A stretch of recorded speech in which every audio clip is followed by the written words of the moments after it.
May kukwento ako sa inyo tungkol ito kay Rudy na lumaki sa piling ng isang single mother.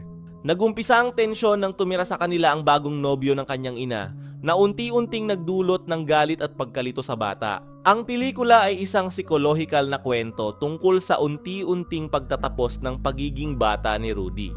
Lumaki si Rudy na ang mundo ay umiikot lang sa iisang tao, ang kanyang ina na si Val. Iniwan sila ng kanilang ama matapos manalo sa scatter, kaya silang dalawa na lang ang magkasama. Si Rudy ay isang spoiled kaya lagi niyang nakukuha ang gusto niya. Kahit marunong ng magalulu, madalas pa rin siyang mag-isip na parang bata. Pati sa mga bagay na dapat hindi na niya ginagawa dahil sa edad niya, tulad ng pagtulog sa tabi ng kanyang ina gabi-gabi, hanggang sa isang araw, may nangyaring tuluyang yumanig sa lahat ng nakasanayan niya. Nagpaalam ang kanyang ina na hindi siya uuwi ngayong gabi kaya hindi niya muna makakatabi matulog ang kanyang ina. Kinabukasan may kasamang umuwi si Val, isang lalaking nagngangalang Fernando, at sinabing doon na muna siya titira. Nang makita siya ni Rudy, may kung anong bumigat sa pakiramdam niya. Hindi niya may paliwanag pero bigla niyang na-feel na parang may papalit na sa pwesto niya at atensyon ng kanyang ina. At ng gabing iyon, tuluyan niyang napatunayan ang kinatatakutan niya, hindi na siya ang katabi ng ina sa kanyang pagtulog, kundi ang kanyang bagong nobyo. Sa unang pagkakataon matapos ang mahabang panahon, first time niyang matutulog ng hindi katabi ang kanyang ina, habang ang dalawa ay nagkulong sa sarili niyang kwarto. Dahil pakiramdam niya baliwala na siya, tinamad siyang pumasok sa eskwela. Ang ginawa niya, nagpalaboy-laboy siya hanggang sa mapadpad sa isang bakuran ng mga abandonadong sasakyan. Nakita niya ang isang sirang van at napansin niyang pwede itong gawing base camp niya. Doon niya binuo ang sarili niyang tahanan, isang lihim na taguan na maaari niyang balikan kung sakaling tuluyan ng manirahan si Fernando sa kanilang apartment. Hanggang sa unti-unting tumitibay ang pagmamahala ni na Fernando at ng kanyang ina. Halos araw-araw na itong dumadalaw, lalo na nang masaksihan niya kung paanong mas nagiging malapit ang dalawa.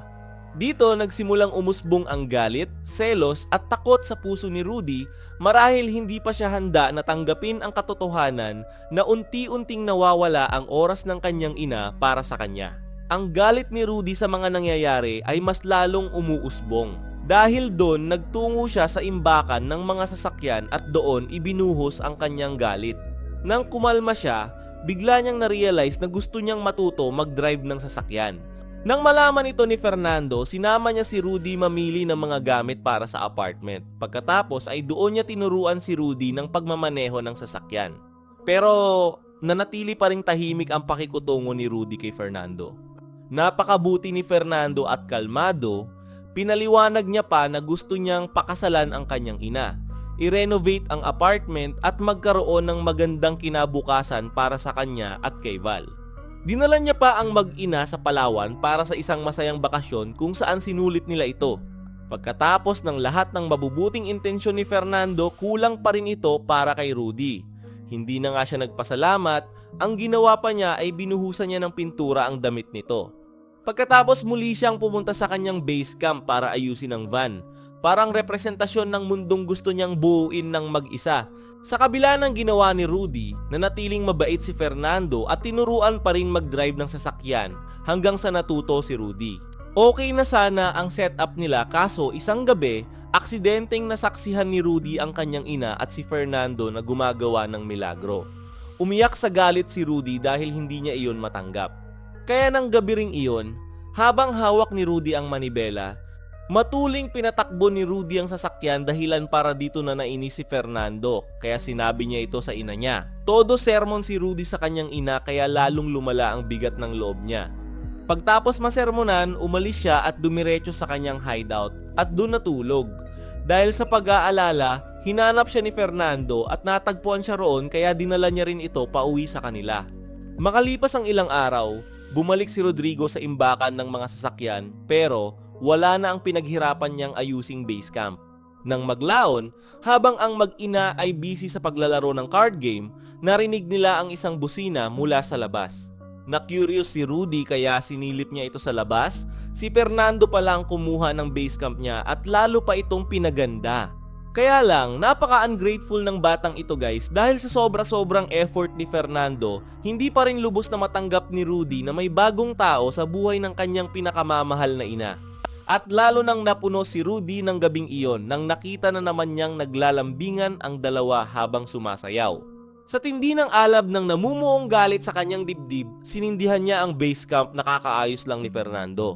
Dahil sa insidente, dumating ang mga lespo at dahil mabait si Fernando, inako niya ang ginawang problema ni Rudy.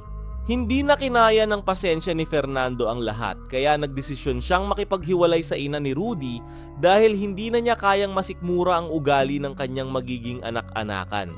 Ilang araw na hindi pinapansin ng ina si Rudy. Pero kahit galit ang ina sa ginawa ng kanyang anak, natuto pa rin niyang patawarin si Rudy dahil sa pagmamahal nito sa kanya.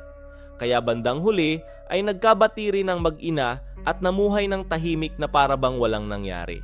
So ayun mga kanikflix, after nating mapanood ang buod ng nangyari sa pelikula, malinaw na ipinapakita nito kung paano pwedeng mauwi sa pagkasira ang sobrang takot sa pagbabago. Para sa mga ina naman na gaya ni Val na nasa ganyang sitwasyon, mahalaga ring ipaintindi sa ating mga anak na ang pagbabago ay hindi palaging nangangahulugang may mawawala. Minsan, may mga bagong taong dumarating hindi para palitan sila, kundi para makadagdag ng suporta at pagmamahal sa pamilya. Grabe no ang bait ni Fernando sa lahat ng aspeto, tapos ginanon lang. Diyos ko po, Rudy.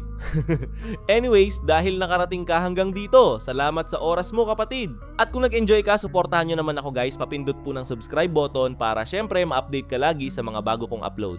Thank you and bye po!